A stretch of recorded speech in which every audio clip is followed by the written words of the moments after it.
I get Cahirlock.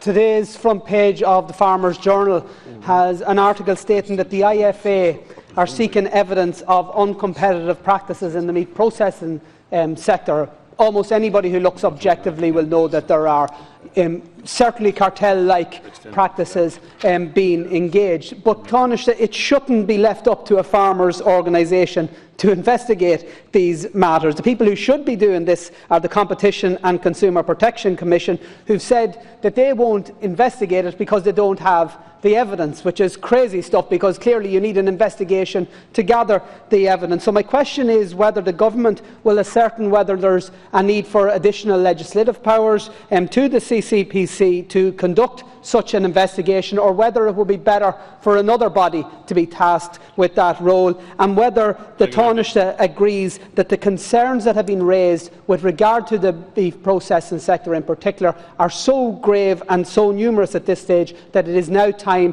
for an independent beef regulator to be legislated for. Thank you, Deputy. And we have 10 minutes, barely 10 minutes left, so I would ask members to be as short as possible, because it's not possible to get through the numbers that are on the list. Taoiseach. Thanks, Cahirlock. The Consumer and Competition Protection Commission, formerly the Competition Authority, falls under my department. I'm still finding my way around the brief in the department, so you'll forgive me if I'm incorrect in saying this, but I think there was a competition investigation carried out perhaps years ago now, and didn't make adverse findings. The Competition Consumer Protection Commission acts on complaints, and complaints have to be backed up by evidence. As is the case for most things, but I'll check into a bit more and come back to you with a better reply than that.